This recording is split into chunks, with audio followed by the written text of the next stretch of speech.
So mga kapatid, part 5 na po tayo about po rito sa lumapit kayo sa akin, kayong mga nabibigatan, ano, yung ating pong title nito, no. Pero ang pinakamaganda pong ang pinaka-topic po niyan, nasa Panginoong Hesus lamang po ang kapahingahan. Yun po ang talagang main topic niyan, ang ating pong main topic na dapat na magandang title. Nasa Panginoon lang po ang ating pong kapahingahan. Yan po yung talagang dapat.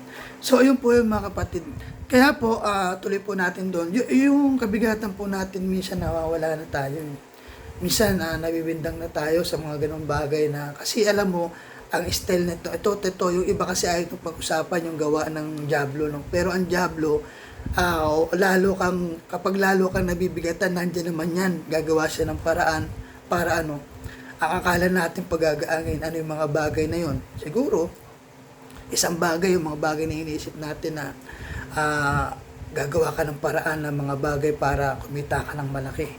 So, ngayon, sasabihin sa'yo na, sige, gawin mo yan. Nasa ganun, isang one time lang yan para tignan mo yung mga bagay na ganyan.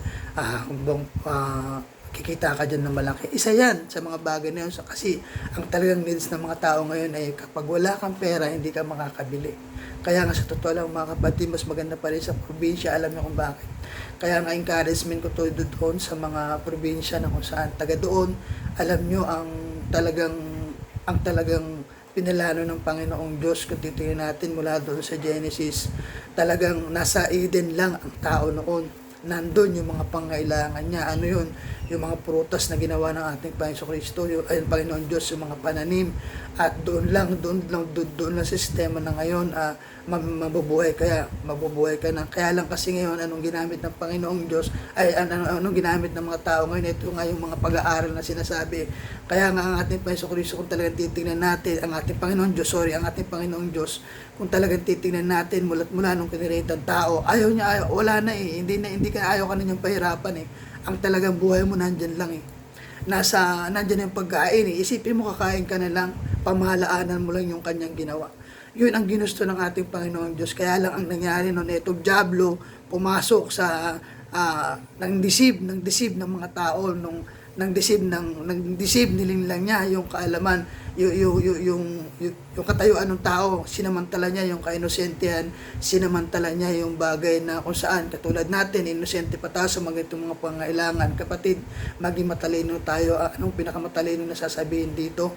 Yung magbalik loob ka sa Panginoong Diyos, kasi ang talaga nagbibigay ng lahat ng mga pangailangan natin ang ating Panginoong Diyos lamang. Kaya ang ating Panginoong Kristo bumaba sa langit para ipakita sa mga tao na ito ang inyong gawin, dapat na gawin. Kaya yun talaga yung purpose ng ating Panginoong Kristo. At isa pa, bukod pa ron, ang sinasabi dito, yung salvation. Kaya nga, kapag nasa Panginoong Kristo na tayo, kapag tinanggap natin siya, yun po yung salvation na matatanggap po natin.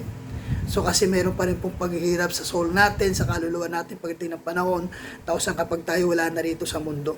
Pinatotohanan po yan. Titingnan, na-share ko na po yung mga kapatid doon po sa akin pong isang video na kung saan yung tungkol po sa isang mayaman tsaka sa isang mahirap, nung pareha silang namatay kung saan sila napunta. So puputulin ko po ulit mga kapatid, magpa part 6 na po tayo.